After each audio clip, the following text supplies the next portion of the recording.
అందరికీ నమస్కారం. ఇంతమంది గురువులు ఆ పుస్తకం గురించి మాట్లాడిన తర్వాత ఇంకా ఆ పుస్తకంలో ఏముంది అనే విషయం గురించి మాట్లాడటం అనేది సరికాదు. ఎందుకంటే ఆ పుస్తకంలో ఏముంది అనేది ఇప్పటికే అందరికీ తెలిసిపోయింది.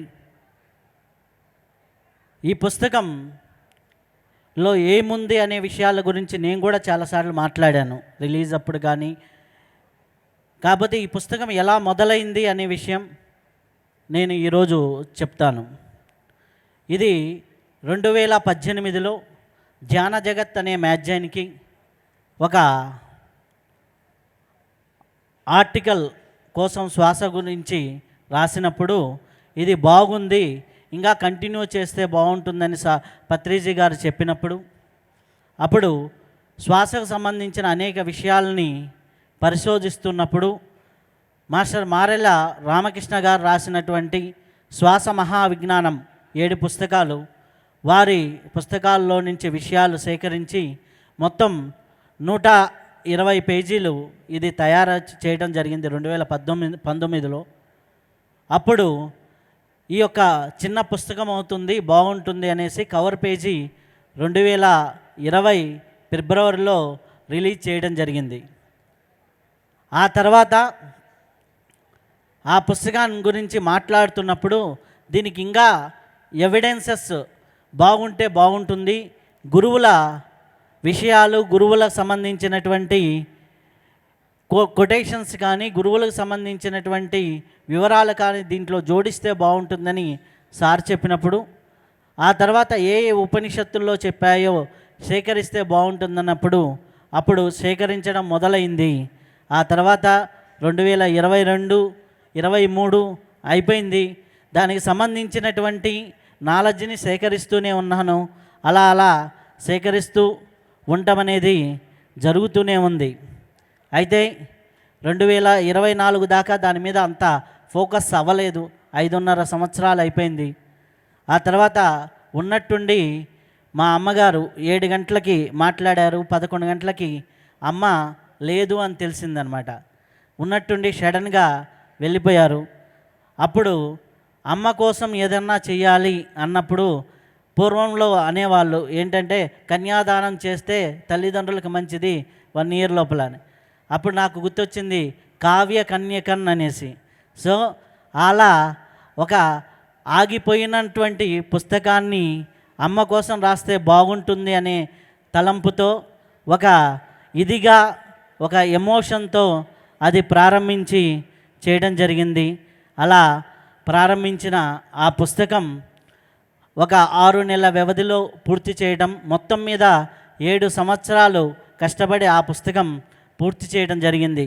అందుకే అది అమ్మ కోసం రాసిన పుస్తకం కాబట్టి చదివిన వాళ్ళందరూ కూడా అందరూ అమ్మలాగే అందరూ కూడా దీవిస్తూ ఉన్నారు, ప్రతి ఒక్కరూ ఫోన్ చేసి. ఎందుకంటే ఆ అక్షరాల్లో వాళ్ళకి ఆ ప్రేమ కనిపిస్తుంది, అలాగే పత్రిజీ గారి సరళత కనిపిస్తుంది, మారెళ్ళ రామకృష్ణ గారి జ్ఞాన విస్ఫోటనం కనిపిస్తుంది. ఈ 3 శక్తుల సమ్మిళనమే ఆ యొక్క శ్వాస పుస్తకం. ఒక పక్క ప్రేమగా, సరళంగా, ఇంకో పక్క జ్ఞానపరంగా, ఈ 3 కోణాల్లో ఆ పుస్తకం వెళ్ళటం జరిగింది. అయితే ఈ పుస్తకం యొక్క గొప్పతనం ఎలా అంటే, ఇది నిజంగా గురువులే నా చేత రాయించారేమో, నిజంగా పత్రిజీ గారే పూనుకొని రాయించారేమో, మా అమ్మగారు పూనుకొని రాయించారేమో తెలియదు, కానీ అలా ఈ పుస్తకం రాయటం అనేది జరిగింది. రాసిన తర్వాత ఎంతమంది గురువుల ఆశీర్వచనం ఆ పుస్తకానికి లభించిందో మీరు ఏవి రూపంలో చూశారు. అలా అందరూ గురువులు ఆ యొక్క పుస్తకాన్ని ఆశీర్వదిస్తూ ఈరోజు ఇంత ప్రభంజనంలాగా జనంలోకి వెళ్ళింది. అలాగే ఆ శ్వాస విద్యని ఎన్నో చోట్ల నేను వర్క్షాప్స్ చేయడం జరిగింది. వైజాగ్లో కానివ్వండి, ఇటు మంచిర్యాల, ఇట్లా హైదరాబాదులో, అలాగే మొన్న చీరాల్లో, ఇట్లా అనేక చోట్ల, వరంగల్లో ఇట్లా వర్క్షాప్స్ చేసినప్పుడు ఎంతోమంది ఆ శ్వాసలో ఉన్నటువంటి టెక్నిక్స్ని ఉపయోగించుకుంటూ ఎంతో అద్భుతంగా వారి వారి జీవితాలని మార్చుకుంటూ ఈ యొక్క విషయాలు అప్పుడప్పుడు ఫోన్ చేసి చెప్తుంటే చాలా అద్భుతంగా ఆనందంగా ఉంటుంది. అయితే ఈ శ్వాస పుస్తకంలో కొన్ని అద్భుతాలు ఉన్నాయి.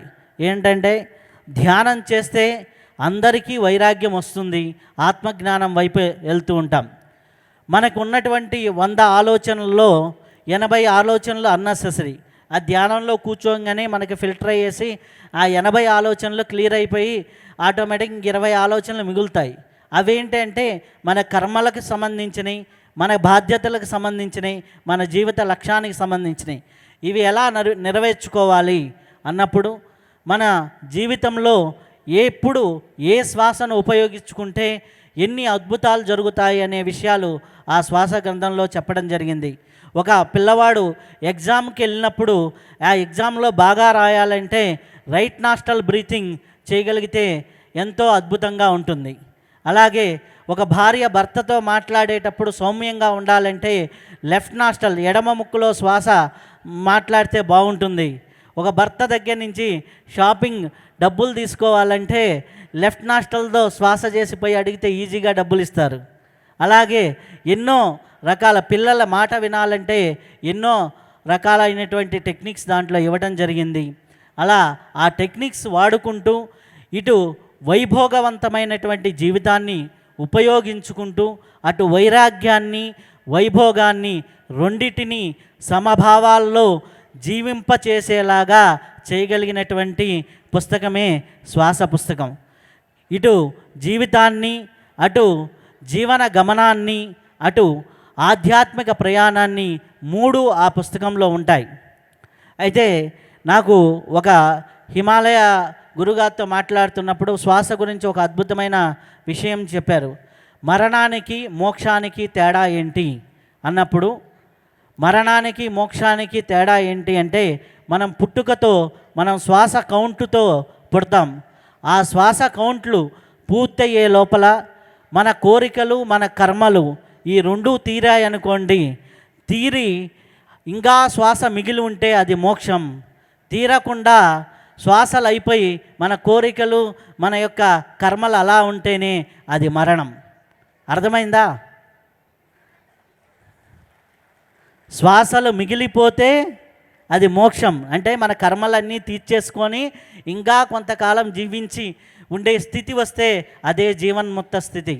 అలా కాకుండా ఇంకా కోరికలు ఉన్నాయని చివరి క్షణంలో కూడా కోరికలతో వెళ్ళిపోతే అది మరణం, మళ్ళీ జన్మచక్రంలోకి రావాలి. కాబట్టి అలా ఈ శ్వాసని పట్టుకుంటే ఎన్ని అద్భుతాలు జరుగుతాయి అనే విషయాలు ఉంటాయి. కరెక్ట్గా మనం శ్వాసిస్తే మన ఆరోగ్యం బాగుపడుతుంది. కరెక్ట్గా మనం శ్వాసిస్తే మన ఆయుర్దాయం పెరుగుతుంది.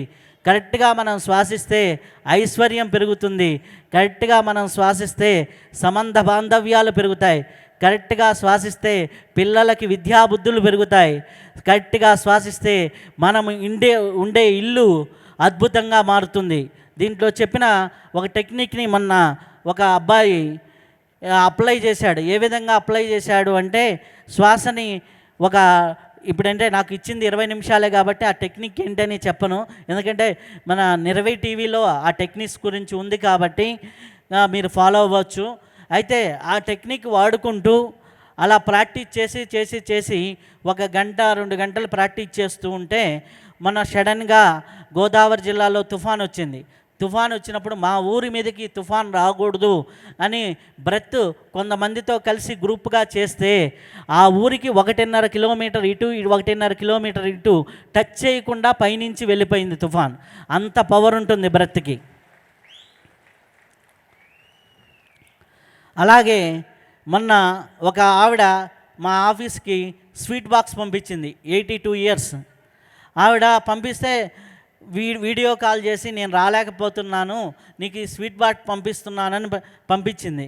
ఏంటమ్మా అంటే ఆవిడకి 79 ఇయర్స్, అంటే లాస్ట్ 2.5 సంవత్సరం ముందర బైపాస్ సర్జరీ అయింది.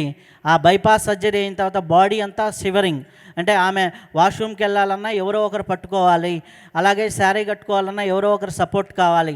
అలాంటి పరిస్థితులు ఆమె రిటైర్డ్ ప్రిన్సిపాల్గా చేశారు కాబట్టి ఇవన్నీ కూడా ఆమెకి కొద్దిగా అనీజీగా ఉండేవి.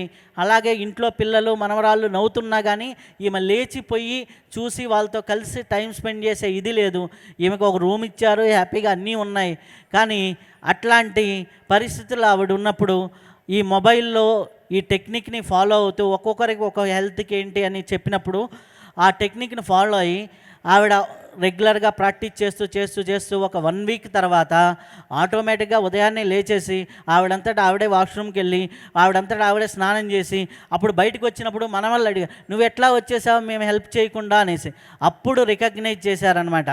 ఆ రికగ్నైజ్ చేసినప్పుడు అప్పుడు ఆ ఉత్సాహం ఆమెకు వచ్చి ఆఫ్టర్ ఒక 20-25 డేస్ ప్రాక్టీస్ చేసిన తర్వాత ఏమైపోయిందంటే ఆవిడ వంటగదిలోకి వెళ్ళి మొట్టమొదటిగా చేసిన వంట మైసూర్పాకు అది చేసి నా ఆఫీస్కి పంపించారనమాట.